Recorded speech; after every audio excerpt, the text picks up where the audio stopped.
ایک نقشہ صرف لکیروں سے نہیں بنتا، اس کے پیچھے فیصلے ہوتے ہیں، کبھی جنگ کے، کبھی طاقت کے اور کبھی ایسے معاہدوں کے جن کے بارے میں عام لوگوں کو برسوں بعد معلوم ہوتا ہے۔ پہلی جنگ عظیم ختم ہونے کے بعد مشرق وسطیٰ کے ساتھ بھی کچھ ایسا ہی ہوا تھا۔ سلطنت عثمانیہ کمزور ہو چکی تھی، اس کی پرانی طاقت ٹوٹ رہی تھی، اور اب سوال صرف یہ نہیں تھا کہ عثمانی سلطنت کے بعد کیا ہوگا، اصل سوال یہ تھا اس کے بعد یہ خطہ کس کے ہاتھ میں ہوگا۔ اور یہی وہ مقام ہے جہاں ہماری کہانی کا دوسرا باب شروع ہوتا ہے۔ سن 1916 میں برطانیہ اور فرانس کے درمیان ایک خفیہ سمجھوتا ہوا تھا جسے آج دنیا اسکائی پیکوٹ ایگریمنٹ کے نام سے جانتی ہے۔ اس معاہدے میں عثمانی سلطنت کے عرب علاقوں کے مستقبل کے بارے میں دونوں طاقتوں کے مفادات اور اثر رسوخ کی تقسیم پر بات ہوئی۔ یعنی جنگ ابھی ختم بھی نہیں ہوئی تھی، لیکن جنگ کے بعد کے مشرق وسطیٰ کے بارے میں منصوبہ بندی شروع ہو چکی تھی۔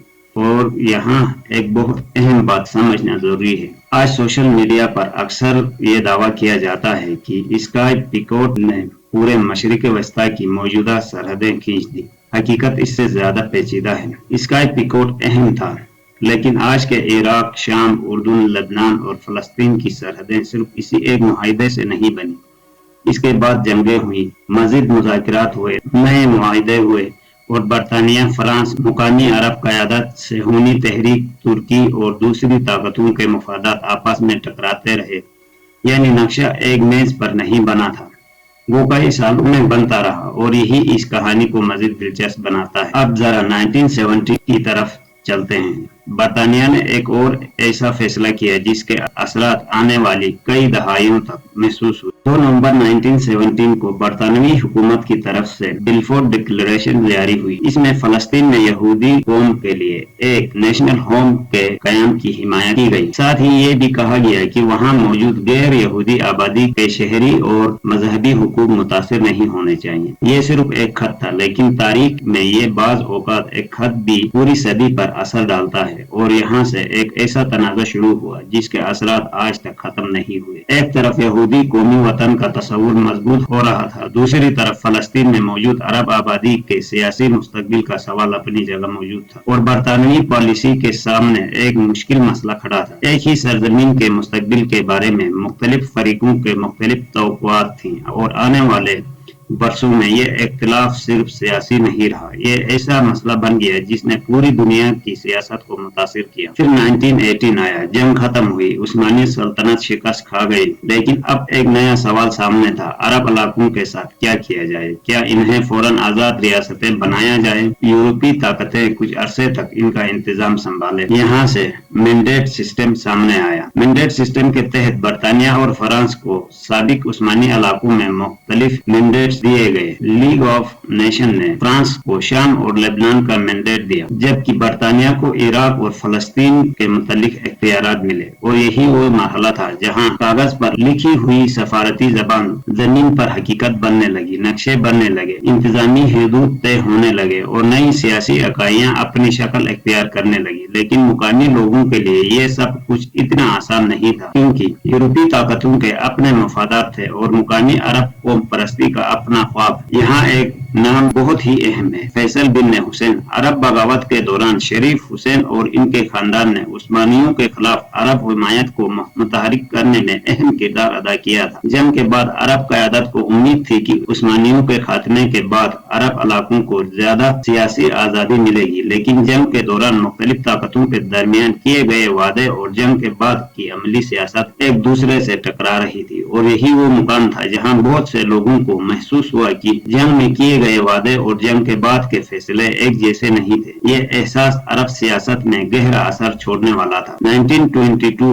سین ریمو کانفرنس کے بارے میں مینڈیٹ نے مشرق وسطیٰ کے الائیڈ پاورز، یہ وہ مرحلہ تھا جب بڑے فیصلے کیے۔ شام اور لبنان فرانس کے مینڈیٹ کے تحت کیے گئے اثرات، جبکہ عراق اور فلسطین برطانیہ کے۔ لیکن اب ایک اور مسئلہ سامنے آیا، لوگ کیا چاہتے ہیں؟ کیونکہ نقشے پر لکیر کھینچنا آسان تھا، لیکن ان لکیروں کے اندر अंदर रहने वाले लोग सिर्फ नक्शे का हिस्सा नहीं थे, वो अपनी जबान रखते थे, अपनी तारीख, अपने कबायली और इलाकाई ताल्लुकात, अपनी मजहबी शिनाख्त और सबसे बढ़कर अपने सियासी ख्वाब। शाम में फ्रांस असर रसूख के खिलाफ मज़ाहिमत बढ़ी। इराक में भी बरतानवी हुक्मरानी के खिलाफ शदीद रद्द-ए-अमल सामने आया। 1920 में इराक में बड़ी बगावत हुई। बरतानिया ने बिलाखिर अपनी पॉलिसी में तब्दीली की और इराक के सियासी ढांचे को ज्यादा मुकामी शक्ल देने की तरफ बढ़ा और फिर एक अहम नाम सामने आया, फैसल। वही फैसल जिन्हें पहले शाम में अरब रियासत के हुक्मरान के तौर पर देखा गया था, बाद में इन्हें इराक का बादशाह बनाया गया। यूं एक नई रियासती शक्ल सामने आई, किंगडम ऑफ इराक। लेकिन ये रियासत भी एक खाली कागज पर नहीं बनी थी। इसके अंदर मुख्तलिफ मजहबी, नस्ली और इलाकाई ग्रोह मौजूद थे और यही मसला बाद की इराक की सियासत में बार बार सामने आया। अब जरा नक्शे के दूसरे हिस्से की तरफ चलते हैं। फलस्तीन के मशरिक में एक और सियासी इकाई वजूद में आ रही थी, ट्रांस जॉर्डन। बरतानवी इंतजाम के तहत इस इलाके को अलग सियासी हैसियत दी गई और बाद में यहाँ हाशमी हुक्मरानी कायम की गई, यानी एक ही बड़े खित्ते में इराक, ट्रांस जॉर्डन, फलस्तीन, शाम और लेबनान अपनी अलग सियासी शिनाख्तों की तरफ बढ़ रही थी। लेकिन ये तमाम सरहदें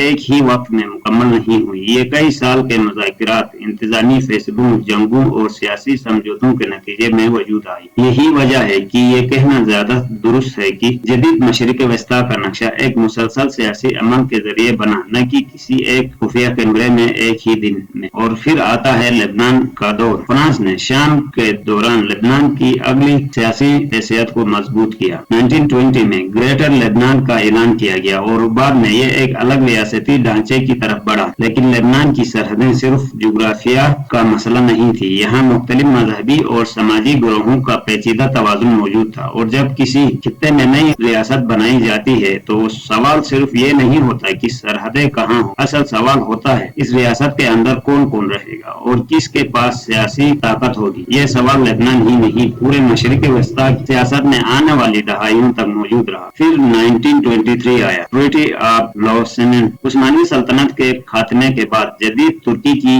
बैनुल अक़वामी हैसियत और सरहदों के तयन के लिए ये मुआहिदा इंतहाई अहम साबित हुआ। इससे पहले के ट्रीटी ऑफ सेवियर्स के मुकाबले में एक बिल्कुल मुख्तलिफ नतीजा पैदा किया गया और जदीद तुर्की की इलाकाई हुदूद को तस्लीम करने की बुनियाद फराहम की गई। यहाँ एक दिलचस्प बात सामने आई। अगर कोई शख्स सिर्फ स्काइस इकोट देखे तो इसे लग सकता है कि यूरोपीय ताकतों ने सब कुछ पहले ही तय कर दिया था, लेकिन लॉसेन हमें बताता है कि हकीकत में ताकत का तवाज़ुन बदल सकता है। तुर्क कौमी तहरीक ने फौजी और सियासी जद्दोजहद के जरिए अपने लिए मुख्तलिफ नतीजा हासिल किया, यानी नक्शा सिर्फ ताकतवर ताकतें नहीं बनाती, कभी कभी मुकामी मुजाहिमत, जंग और सियासी तहरीकें भी नक्शा बदल देती। लेकिन कहानी यहाँ खत्म नहीं हुई, असल मसला तो अभी शुरू हुआ, क्योंकि अब नई रियासतें तो बन रही थी मगर हर रियासत के अंदर एक ही कौम नहीं थी। इराक में मुख्तलिफ मजहबी और नस्ली ग्रोह थे, शाम में मुख्तलिफ बरादरियां थी, लेबनान में मजहबी तनाव बहुत ज्यादा था, फलस्तीन में अरब और यहूदी आबादी के सियासी दावे एक दूसरे से टकरा रही थी और पूरा खित्ता एक नए दौर में दाखिल हो रहा था। पुराना उस्मानी निजाम खत्म हो चुका था, लेकिन इसकी जगह जो सियासी निजाम आया वो भी मुकम्मल तौर पर, मुकामी तौर पर तश्कील नहीं पाया था। यही वजह है कि अगली सदी में मशरिक वस्ता बार बार बहरानों से गुजरा। बगावतें, फौजी इंकलाब, बादशाहतों का खात्मा, कौम परस्ती, अरब नेशनलिज्म, इस्लामी सियासी तहरीकें, तेल की सियासत और फिर सर्द जंग। लेकिन अगर हम आज के मशरिक वस्ता को समझना चाहते हैं तो हमें 1950 या 1970 से शुरू नहीं करना चाहिए। हमें वापस जाना होगा 1916, 1917, 1920 और 1923 में और इन फैसलों तक जिन्होंने इस खित्ते की सियासी बुनियादें बदल दी। लेकिन यहाँ एक सवाल अब भी बाकी है, क्या वाकई सिर्फ बरतानिया और फ्रांस ने मशरिक वस्ता को अपनी मर्जी से बना दिया था या कहानी इससे कहीं ज्यादा पेचीदा है? क्योंकि जब हम तारीख को करीब से देखते हैं तो हमें सिर्फ यूरोपीय ताकतें नजर नहीं आती, हमें अरब कौम परस्ती नजर आती है, तुर्क कौमी तहरीक नजर आती है, मुकामी हुक्मरान नजर आते हैं, कबायली ताकतें नजर आती हैं, सहूनी तहरीक नजर आती है और सबसे बढ़कर एक ऐसी दुनिया नजर आती है जहाँ तेल की अहमियत तेजी से बढ़ रही थी। और यही वो मुकाम है जहाँ हमारी कहानी तारीख से निकलकर ताकत और वसाइल की सियासत में दाखिल होती है, क्योंकि एक तरफ नई रियासतें बन रही थी और दूसरी तरफ दुनिया को अंदाजा हो रहा था कि इस खित्ते के नीचे सिर्फ सहरा नहीं, तवानाई का एक ऐसा खजाना है जो आने वाली सदी की आलमी सियासत बदल सकता है। और फिर सवाल बदल गया। पहले सवाल था मशरिक वस्ता पर हुकूमत कौन करेगा, अब सवाल बन गया मशरिक वस्ता के वसाइल पर इख्तियार किसका होगा। और यही वो मोड़ है जहाँ तेल ताकत बरतानिया, अमेरिका, सोवियत यूनियन, इसराइल, अरब रियासतें और ईरान एक ही बड़ी जुग्राफियाई शतरंज का हिस्सा बनने लगते हैं। और इस खेल की अगली चाल शायद आज के मशरिक वस्ता को समझने के लिए सबसे अहम चाल है।